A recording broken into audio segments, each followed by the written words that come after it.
Hi friends, എല്ലാവർക്കും നമസ്കാരം. ഇന്ന് ഞാൻ നിങ്ങളായിട്ട് ഷെയർ ചെയ്യുന്നത് നമ്മുടെ നാട്ടിലൊക്കെ ധാരാളമായിട്ട് കിട്ടുന്ന ചാമ്പയ്ക്ക വെച്ചിട്ടുള്ളൊരു അച്ചാറാണ്. നമുക്ക് വളരെ പെട്ടെന്ന് ഒരു 10 മിനിറ്റ് കൊണ്ട് ചെയ്തെടുക്കാൻ പറ്റുന്ന നല്ല ടേസ്റ്റി ആയിട്ടുള്ള ഒരു റെസിപ്പിയാണിത്. ഇപ്പോൾ ചാമ്പക്ക ധാരാളമായി കിട്ടുന്ന സമയമാണ്. അപ്പോൾ നിങ്ങളൊന്ന് ട്രൈ ചെയ്ത് നോക്കുക. നമ്മൾ ഇതിനു മുമ്പ് ഒരു ചാമ്പക്കയുടെ ജ്യൂസിൻ്റെ റെസിപ്പി ഇട്ടിട്ടുണ്ടായിരുന്നു. അപ്പോൾ കുറേ പേരൊക്കെ ട്രൈ ചെയ്ത് നോക്കി നല്ലതാണെന്നൊക്കെ പറഞ്ഞു. അപ്പോൾ കാണാത്തവരാണെങ്കിൽ അതും കൂടെയൊക്കെ കണ്ട് നോക്കുക, ട്രൈ ചെയ്ത് നോക്കുക. അപ്പോൾ നമുക്ക് ഈ ചാമ്പക്ക അച്ചാർ ഉണ്ടാക്കാൻ തുടങ്ങാം.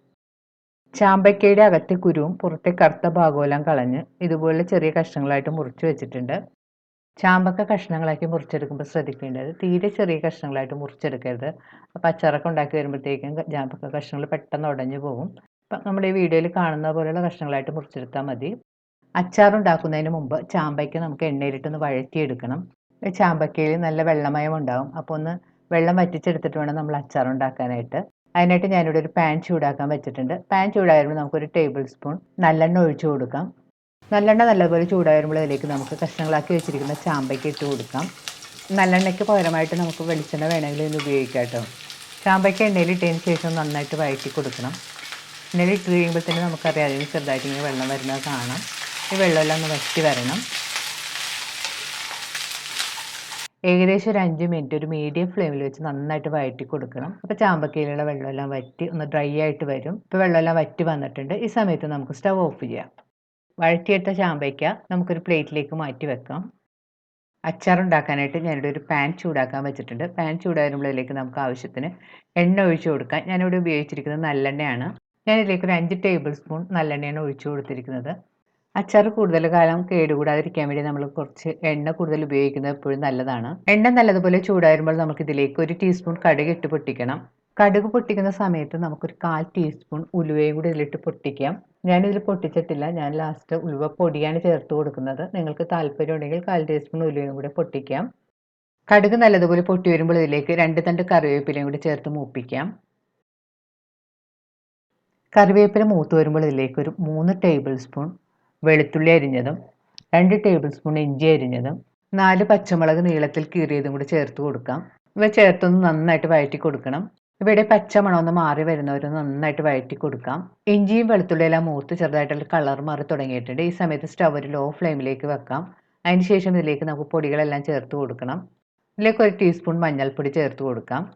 പൊടികൾ ചേർക്കുന്ന സമയത്ത് സ്റ്റവ് ലോ ഫ്ലെയിമിൽ വെക്കാൻ ശ്രദ്ധിക്കണം. അല്ലെങ്കിൽ പൊടികളൊക്കെ പെട്ടെന്ന് കരിഞ്ഞു പോകും. അല്ലെങ്കിൽ സ്റ്റവ് വേണമെങ്കിൽ ഓഫ് ചെയ്തിട്ടിട്ട് പൊടികൾ ചേർത്ത് കൊടുത്താലും മതി. ഇനി ഇതിലേക്കൊരു 2.5 ടേബിൾ സ്പൂൺ കാശ്മീരി ചില്ലിപ്പൊടിയും കൂടെ ചേർത്ത് കൊടുക്കാം.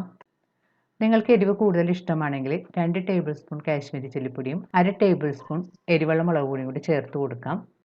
പൊടികൾ ചേർത്ത് കഴിഞ്ഞ് സ്റ്റവ് ലോ ഫ്ലെയിമിൽ വെച്ച് നന്നായിട്ട് വഴറ്റി കൊടുക്കാം. പൊടികൾ ചേർത്തിട്ട് കൂടുതൽ സമയം വഴറ്റേണ്ട ആവശ്യമില്ല. 2 മിനിറ്റ് വഴറ്റിയതിന് ശേഷം ഇതിലേക്ക് നമുക്ക് 3/4 ടീസ്പൂൺ ഉലുവപ്പൊടി കൂടി ചേർത്ത് കൊടുക്കണം. ഇനി ഇതിലേക്ക് നമുക്ക് 1/2 കപ്പ് വിനാഗിരി കൂടി ചേർത്ത് കൊടുക്കാം. ഇനി ഇതിലേക്ക് പാകത്തിനുള്ള ഉപ്പുപൊടി കൂടി ചേർത്ത് കൊടുക്കണം. ഇനി ഇതൊന്ന് നന്നായിട്ട് മിക്സ് ചെയ്ത് കൊടുക്കാം. ഉപ്പും വിനാഗിരി ചേർത്ത് കഴിഞ്ഞപ്പോൾ ഗ്രേവി നന്നായിട്ട് തിളച്ച് തുടങ്ങിയിട്ടുണ്ട്. ഈ സമയത്ത് നമുക്ക് വഴറ്റി വെച്ചിരിക്കുന്ന ചാമ്പയ്ക്ക ഇതിലേക്ക് ചേർത്ത് കൊടുക്കാം. ചാമ്പയ്ക്ക ചേർത്തതിന് ശേഷം നന്നായിട്ട് മിക്സ് ചെയ്ത് യോജിപ്പിക്കണം.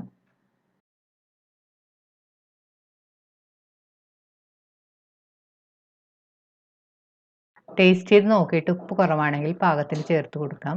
അച്ചാറിൻ്റെ ഉപ്പും പുളിയെല്ലാം ഒന്ന് ക്രമീകരിക്കാൻ വേണ്ടി ഞാൻ ഇതിലേക്ക് ഒരു 2 ടീസ്പൂൺ പഞ്ചസാരയും കൂടി ചേർത്ത് കൊടുത്തിട്ടുണ്ട്. പഞ്ചസാര ചേർത്തതിന് ശേഷം നന്നായിട്ട് മിക്സ് ചെയ്ത് യോജിപ്പിക്കാം. നമ്മൾ എന്ത് അച്ചാർ ഉണ്ടാക്കുമ്പോഴും ഇതുപോലെ കുറച്ച് പഞ്ചസാര ചേർത്ത് കൊടുക്കുമ്പോഴത്തേക്കും അച്ചാറിന് ഒരു പ്രത്യേക ടേസ്റ്റാണ്. ഇത് ഓപ്ഷനാണ്, നിങ്ങൾക്ക് ഇഷ്ടമുണ്ടെങ്കിൽ ചേർത്താൽ മതി. പക്ഷേ ഇത് ചേർക്കുമ്പോഴത്തേക്കും ഒരു പ്രത്യേക ടേസ്റ്റാണ് അച്ചാറിന്. ചാമ്പക്ക ചേർത്തതിന് ശേഷം അതേ സമയമൊന്നും കുക്ക് ചെയ്യേണ്ട കാര്യമില്ല. ഒരു 2-3 മിനിറ്റ് നന്നായിട്ട് തിളച്ച് വരുമ്പോഴത്തേക്കും നമുക്ക് സ്റ്റവ് ഓഫ് ചെയ്യാം.